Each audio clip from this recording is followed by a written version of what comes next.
Hey everyone, welcome back to the class. हम पढ़ रहे थे book keeping and accountancy of class 11th। Regarding this subject मैंने previous में इस सब्जेक्ट के 2 लेक्चर ले चुकी हूँ। जिस किसी ने भी मेरा प्रीवियस का वीडियो नहीं देखा हो तो जाके देख सकता है, ताकि आपको प्रीवियस के कॉन्सेप्ट्स भी आपको क्लियर हो जाए।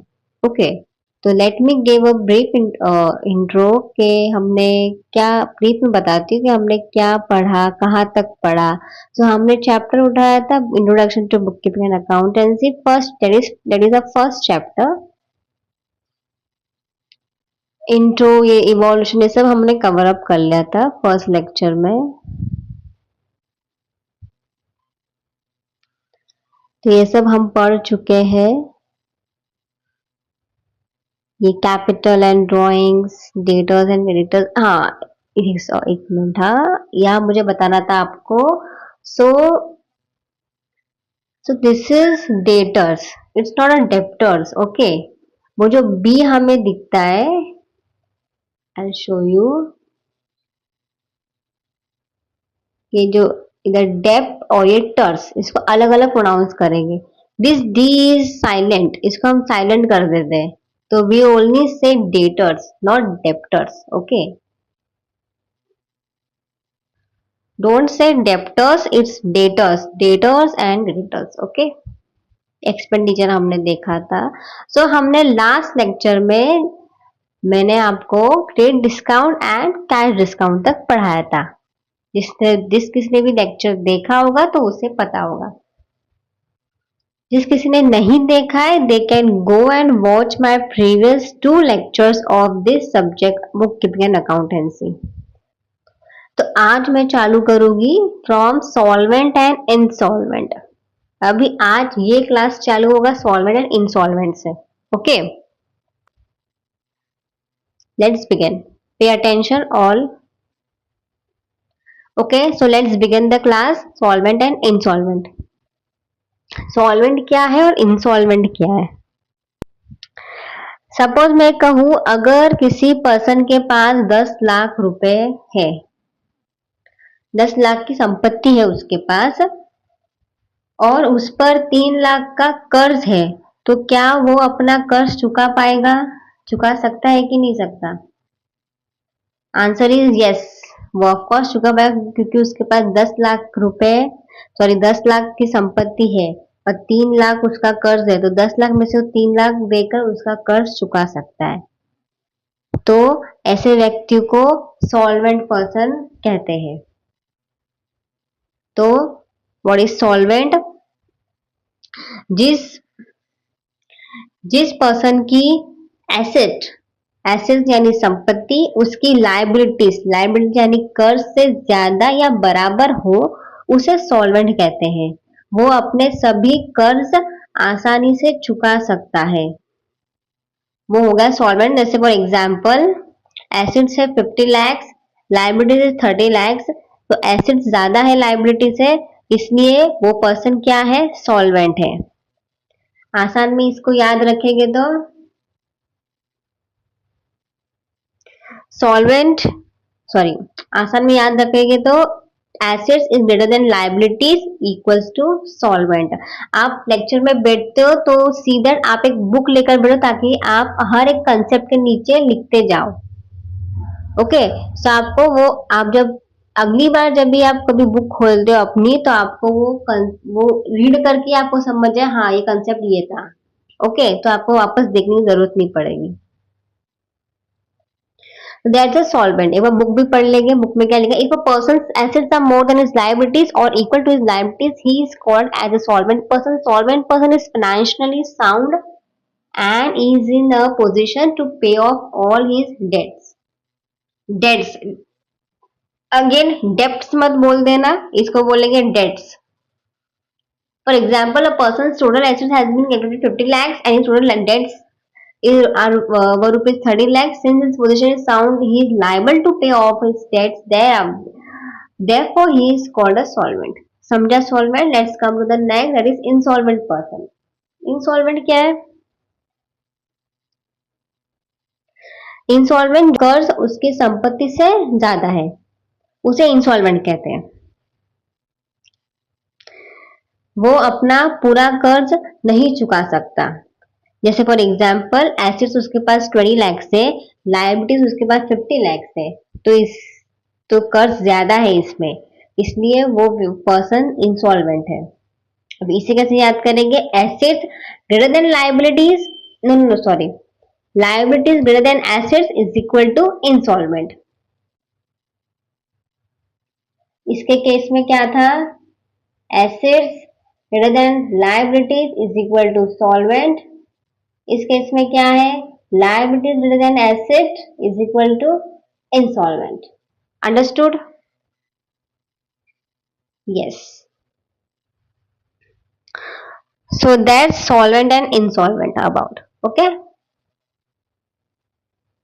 Let's move on further. Accounting year क्या है? अकाउंटिंग ईयर यानी जिसमें 12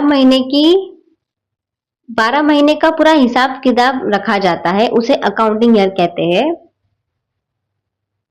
इन इंडिया फ्रॉम 1 अप्रैल से 31 मार्च तक अकाउंटिंग ईयर होता है। इंडिया में 1 अप्रैल से 31 मार्च तक अकाउंटिंग ईयर होता है।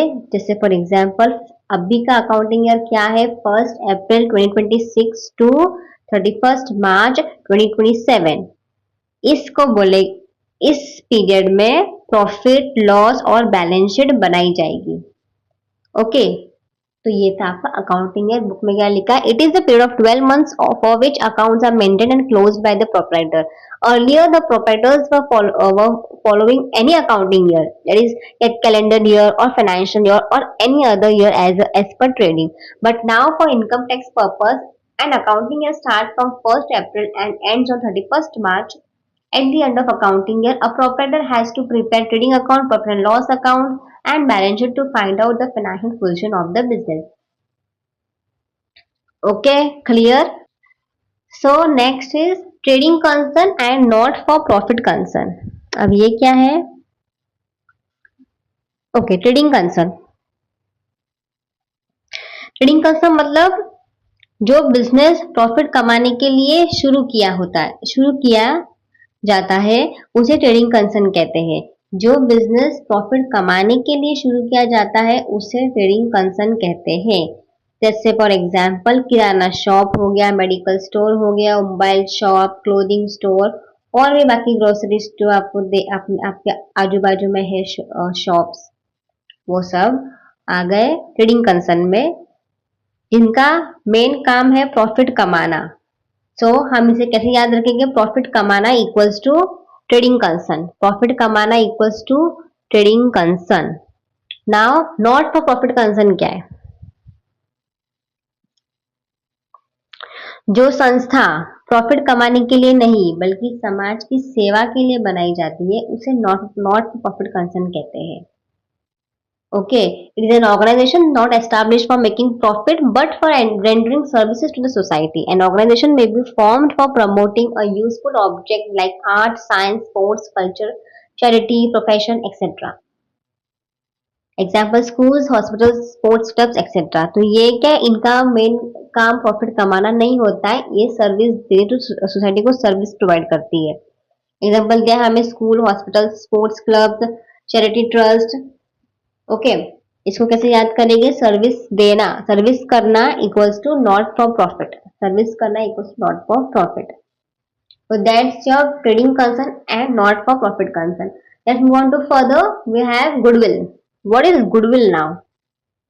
गुडविल यहाँ पर बिजनेस के पॉइंट ऑफ व्यू से क्या है? अगर किसी बिजनेस का नाम अच्छा है और लोग उस पर भरोसा करते हैं तो उसकी गुडविल ज्यादा होती है। समझा? ऐसे फॉर एग्जाम्पल एक पुरानी मिठाई की दुकान है। कौन सी दुकान है? पुरानी मिठाई की दुकान। लोग सालों से वहीं से मिठाई खरीदते हैं। क्यों खरीदते हैं? क्योंकि दुकान की रेप्यूटेशन अच्छी है, यानी उसकी गुडविल अच्छी है। ओके, सिंपल याद रखना, गुडविल यानी रेप्यूटेशन में आता है, रेप्यूटेशन होती है। एक और चीज, गुडविल एक इंटेंजिबल एसेट है। गुडविल क्या है? गुडविल एक इंटेंजिबल एसेट है। अभी इंटेंजिबल एसेट क्या होता है? इंटेंजिबल एसेट यानी जिसे हम छू नहीं सकते। इसका मतलब इसे हम छू नहीं सकते लेकिन इसकी वैल्यू होती है। So that's your goodwill. Book में क्या लिखा है? Goodwill may be described as the aggregate of those intangible attributes of a business which contributes to its superior earning capacity over a normal return or investment. It may arise from such attributes or as favorable locations, the ability and skill of its employees and management quality of its product and services, customer satisfaction, etc. Goodwill is a reputation of business expressed in terms of money. Goodwill is an intangible asset. समझा? Goodwill is a reputation of business expressed in terms of money and goodwill is an intangible asset. So that's your goodwill. Next is profit or loss. Profit. Profit यानी हमारा लाभ। जब income expense से ज्यादा होती है तो प्रॉफिट होता है। सिंपल। इसका फॉर्मूला क्या निकलेगा? Profit equals to income minus expense. Profit is equal to income minus expense. For example, income है हमारे 50,000, एक्सपेंस हमारा होता है 30,000, तो हमारा प्रॉफिट क्या निकलेगा इससे? ₹20,000। सो प्रॉफिट कैसे याद करेंगे? कमाई ज्यादा इज इक्वल टू प्रॉफिट। कमाई ज्यादा is equal to profit. When the selling price of goods is more than the cost price, it is a profit. Profit increases the capital of the business. Yes. ये example आप read out कर लेना। वही था जो मैंने बोला अभी। हाँ, लॉस। अभी लॉस क्या है? जब एक्सपेंस इनकम से ज्यादा होता है तो उसे लॉस कहते हैं। मतलब तब लॉस होता है। इसका फॉर्मूला क्या निकलेगा? Loss is equal to expense minus income. उल्टा हो गया। प्रॉफिट क्या था? Income minus expense. लॉस क्या है तुम्हारा? Expense minus income. ऐसे फॉर एग्जाम्पल, इनकम है 50,000, लॉस एक्सपेंस तुम्हारा होता है 60,000 रुपीज, तो लॉस कितना हुआ हमारा? 10,000 रुपीज, क्योंकि इधर एक्सपेंस ज्यादा है इनकम से। तो खर्च ज्यादा होता है इज इक्वल टू लॉस। खर्च ज्यादा equals to loss. Okay. Third, next, income. What is income now? Income यानी हमारी आय। बिजनेस को जो भी पैसा किसी भी सोर्स से मिलता है उसे इनकम कहते हैं। बिजनेस को जो भी पैसा किसी भी सोर्स से मिलता है उसे इनकम कहते हैं। For example, commission, interest, dividend, fees, ये इनकम में आते हैं। ऐसी बुक में तुम्हारे बुक में भी बोला है आप लोगों के, it is revenue arising as a result of business transaction. It is the amount receivable or realized from services provided and earnings from interest, dividend, commission, etc. Okay, ये था तुम्हारा income. Next come revenue. What is revenue? It is income that a business has from its normal business activities, usually from the sale of goods and services to customer.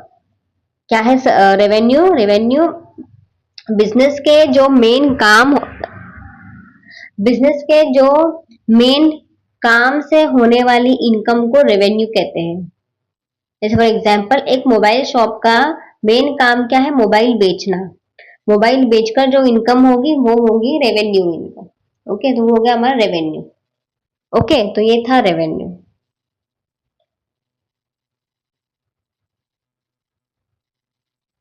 Okay, now assets, liabilities and net worth. First, assets. Assets क्या है? Any physical thing or right owned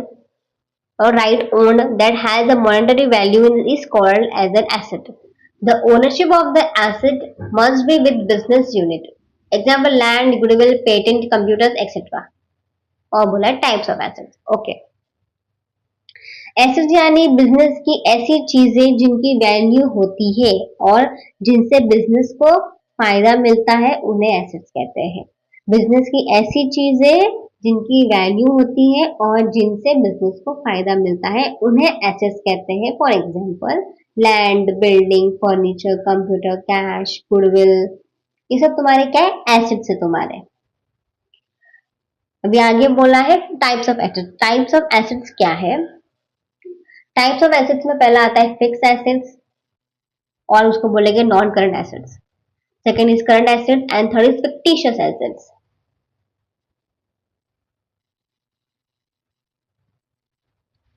okay, so पहला है fix assets. Fix assets क्या है?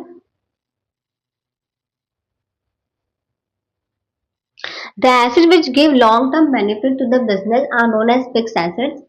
Example, land and building, plant and machinery, goodwill, etc. These assets may be tangible or intangible. Okay. जो asset business में लंबे समय तक हमें उपयोग होते हैं वो फिक्स एसेट होते हैं। For example land, building, furniture, machinery, ये सब। जो इसको याद रखेंगे, long time use equals to fix assets. जो लंबे समय तक हम यूज करते हैं, हमारे उसको that give benefits to us for the long term, that is a fixed assets. Second is current assets. Assets which are held in the business for the operating year and can be converted into cash very easily are called as current assets. Example, debtors, bills receivable, cash in hand, cash at bank, stock, etc. Okay, current assets. जो assets एक साल के अंदर cash में बदली जा सकती है उन्हें करंट एसेट्स कहते हैं। For example cash, bank balance, stock, debtors, ये सब।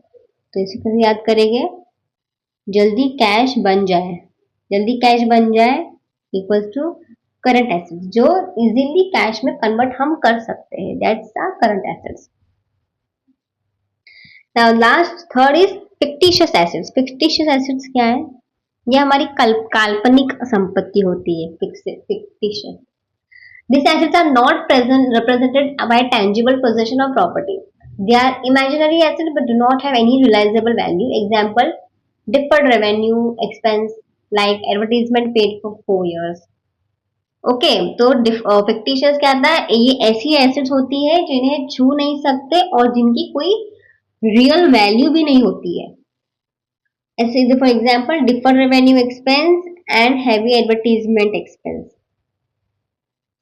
ओके, तो ये हमारी काल्पनिक संपत्ति होती है।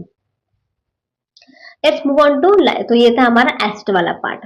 फिक्स एसेट्स था, करंट एसेट्स था एंड फिक्टिशियस एसेट्स। लायबिलिटीज क्या है? लायबिलिटीज बिजनेस को जो पैसे दूसरों को देने होते हैं वो उन्हें लायबिलिटीज कहते हैं। जैसे for example bank loan, creditors, outstanding expenses, bank overdraft, ये सब दूसरों को जो देना है इक्वल्स टू हमारी लायबिलिटी होती है। ओके, टाइप्स ऑफ लायबिलिटीज यहां पर भी बोला है, fixed liabilities and current liabilities. Okay, first fixed liabilities क्या है? ऐसी लायबिलिटी जिन्हें लंबे समय लॉन्ग टर्म के बाद चुकाना होता है उन्हें फिक्स्ड लायबिलिटी कहते हैं।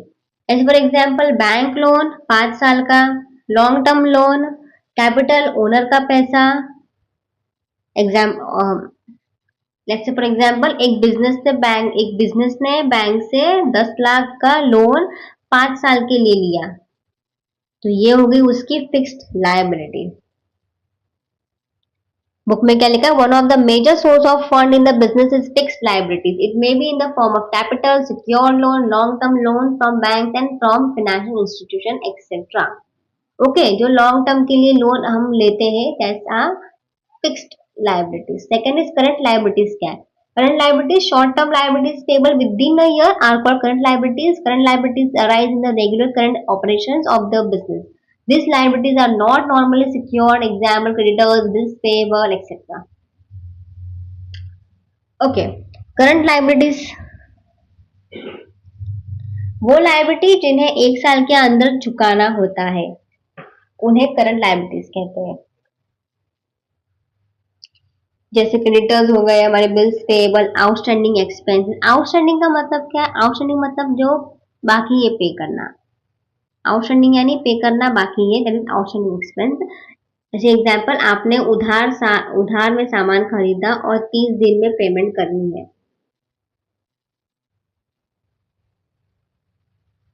आपने उधार सामान खरीदा और 30 दिनों में पेमेंट करनी है, ये है करंट लायबिलिटी। ओके, एक साल के अंदर पेमेंट होना, एक साल के अंदर payment equals to current liability. Okay, next है नेटवर्थ और ओनर्स इक्विटी और कैपिटल। तीन नाम एक एक मतलब, net worth, owner's equity, capital. The amount of funds provided by the proprietor in the business is called as capital, as well as the excess of assets over liabilities of the business, also known as the capital or net worth.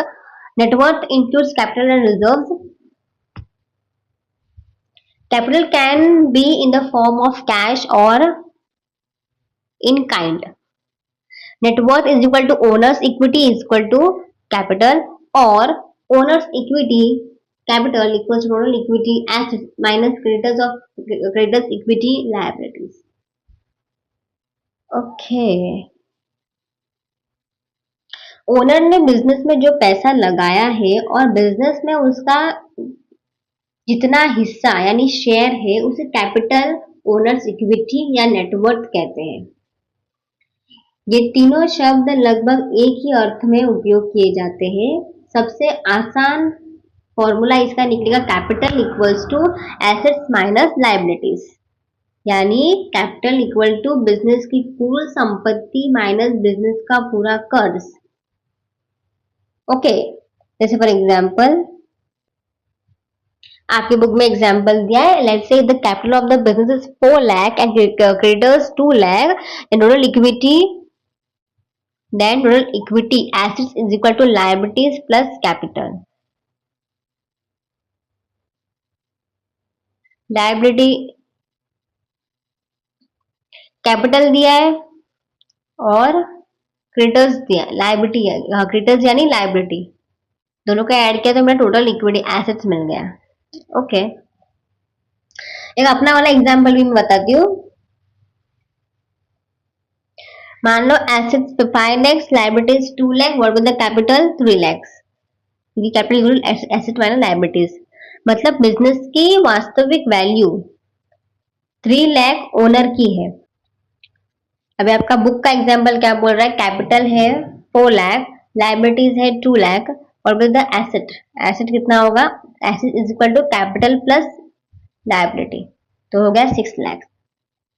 Next, assets है 1,50,000, capital is 1 lakh, liabilities कितना होगा, liability is equal to assets minus capital, asset minus capital 50,000 is equal to liabilities आ गया।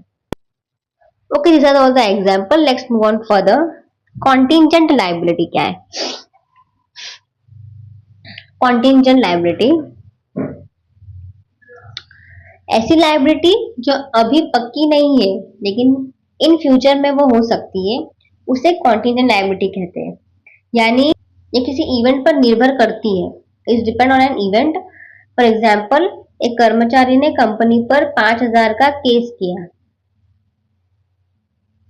Okay, case अभी court में चल रहा है। अगर कंपनी हार गई तो 5,000 कंपनी को देने पड़ेंगे, अगर वो जीत गई तो कुछ नहीं देना पड़ेगा, इसलिए यह कॉन्टिजेंट लायबिलिटी होती है।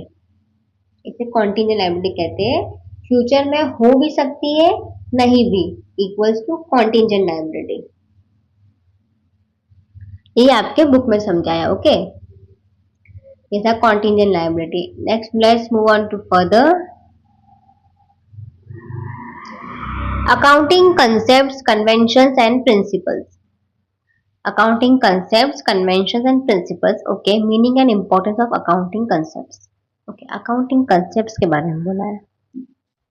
Accounting is means of communicating the result of business operation to various parties interested in or connected with the business, with the owners, the creditors, investors, banks and financial institutions, government and other agencies. Hence, it is rightly called as a language of business. Accounting is not only associated with business but also with everybody who is interested in keeping an account of the monetary transactions. Generally, the term accounting refers to financial accounting. Bookkeeping and accountancy is an art of recording, classifying and summarizing transactions of business concern in a systematic manner. Okay. Accounting concept वो basic rules है जिनको करके सभी businesses अपना accounting करते हैं। इन rules की वजह से सभी कंपनीज एक जैसे तरीके से अकाउंट्स बनाती है। Okay, that's account. Importance of accounting बोला है। इंपॉर्टेंस ऑफ अकाउंटिंग कंसेप्ट क्या है? Reliable financial statement, uniformity in presentation, generally acceptable basis of measurement, proper information to all, valid and appropriate assumptions. Okay. Importance of accounting concepts. अभी इधर में एक एक करके समझेंगे। First is reliable financial statements. Accounting सही और भरोसेमंद बनते हैं। That is reliable financial statement, accounting सही और भरोसेमंद बनती है। Second is uniformity in presentation. Uniformity, सभी कंपनीज लगभग एक जैसे रूल्स फॉलो करती है, इज यूनिफॉर्मिटी। थर्ड इज एक जैसे रूल्स फॉलो करती है, इससे कंपैरिजन आसानी से हो जाता है। Okay. Third is common measurement, generally acceptable basis of measurement, that is common measurement होता है। सभी ट्रांजेक्शन्स को एक समान तरीके से मेजर किया जाता है। Okay, that's your third. Fourth is proper information to all. Owner, investor, bank और गवर्नमेंट को सही इंफॉर्मेशन मिलती है। Last is valid and appropriate assumptions. Accounting सही रूल्स और असम्पशंस पर ही आधारित होती है। That's your valid assumption. Okay okay, थोड़ा ये भी कवर अप हम कर लेते, 2-3 point. That is some of the important concept are as follows. कुछ इंपॉर्टेंट कंसेप्ट जो आपको पता होना चाहिए as an account student. Okay, तो ये भी अभी लेक्चर थोड़ा बड़ा ना हो जाए, कुछ 2-3 पॉइंट हम इस लेक्चर में इसका कवर कर लेते हैं। ओके, फर्स्ट क्या बोला है? Business entity. अब ये क्या है? बिजनेस एंटिटी क्या है? बिजनेस एंटिटी कंसेप्ट, बिजनेस और ओनर दोनों अलग अलग होते हैं, यानी बिजनेस का पैसा और ओनर का पर्सनल पैसा अलग माना जाता है। कि be very clear in your mind, business अलग है और ओनर अलग है। बिजनेस ओनर दोनों सेम नहीं है। If you are studying account, तो अकाउंट्स में आपको पता होना चाहिए business is different and owner is different, they are not the same. Okay,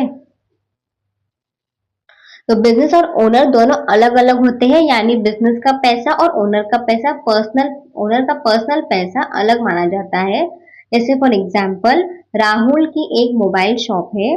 अगर राहुल ने शॉप से 5,000 रुपीज निकालकर अपने घर का बिजली का बिल भर दिया, तो ये बिजनेस एक्सपेंस नहीं है, इसे बिजनेस का एक्सपेंस नहीं कहेंगे। इसे क्या कहेंगे? हमने प्रीवियस लेक्चर में इसका कंसेप्ट पढ़ा है, दैट इज इसे ड्रॉइंग्स कहेंगे।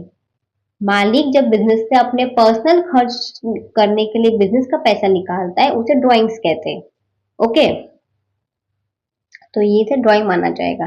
सो business is not equal to owner, दोनों अलग अलग है। तो ये कंसेप्ट यही बताता है, बिजनेस एंटिटी हमें बताता है business is not equal to owner, business is not equal to owner. That, तो ये था आपका बिजनेस एंटिटी कंसेप्ट।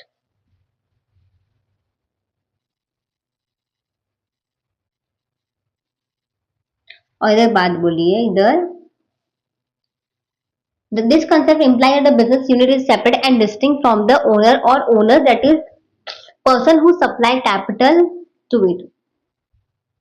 हाँ, इधर मैंने बोला है based on this concept, accounts are prepared from the point of the business and not for the owner's point of view। Accounts जब भी आप प्रिपेयर करोगे तो you will be the person जो बिजनेस पॉइंट ऑफ व्यू से accounts prepare करेगा and not from the owners point of view से business का अकाउंट्स प्रिपेयर होता है।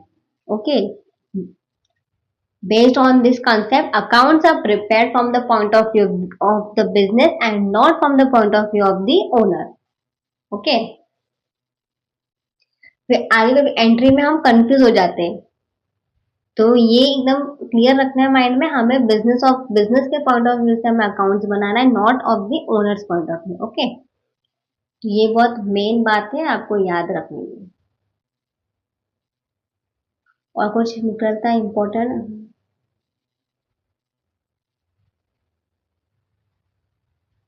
ओके, तो ये था बिजनेस एंटिटी। बिजनेस ओनर अलग अलग होते, they are not the one. Second में लेते हैं, that is money measurement. Money measurement क्या है? मनी मेजरमेंट कंसेप्ट, अकाउंटिंग में सिर्फ वही चीजें लिखी जाती है जिनकी वैल्यू पैसे में बताई जा सकती है। Yes, very true. अकाउंट्स में सिर्फ वही अकाउंटिंग में सिर्फ वही चीजें लिखी जाती है जिनकी वैल्यू पैसे में बताई जाती है, या रिकॉर्ड होगा, वही रिकॉर्ड होगा जो पैसों में बताया जाता है। कैश 20,000, फर्नीचर 15,000, कंप्यूटर 40,000 रिकॉर्ड होगा। और क्या रिकॉर्ड नहीं होगा? ओनर, हमारा ओनर बहुत ईमानदार है, एम्प्लॉयज बहुत मेहनती है, कस्टमर आज बहुत खुश है, ये रिकॉर्ड नहीं होगा क्योंकि इसकी कोई वैल्यू ही नहीं हो, इसकी कोई वैल्यू नहीं है, इनकी कीमत पैसों में नहीं बताई जा सकती। ओके, सो मनी में वैल्यू हो इक्वल्स टू हम रिकॉर्ड होगा, मनी में वैल्यू हो इक्वल्स टू रिकॉर्ड होगा। So that's your money measurement. Okay students, we will stop over here. Okay, till money measurement हम यहाँ पर अभी रुक जाएंगे. In the next class we will continue with the next concept, that is cost concept. Next class में हम आगे concept पढ़ेंगे जो कि पढ़ना इंपॉर्टेंट है एज एन अकाउंट स्टूडेंट। हमें आपको पता होना चाहिए अकाउंटिंग के basic concepts. Okay, so we will stop over here. See you all in the next lecture. Have any doubt? Do you have any doubt regarding anything? आपको समझा नहीं कुछ, सब कंसेप्ट डाउट है, आप मुझे बिंदास पूछ सकते हो कमेंट सेक्शन में। I will be very happy to help you out. Okay? So that's it for today. See you all in the next lecture. Till then, bye bye. Keep learning and keep growing. Okay?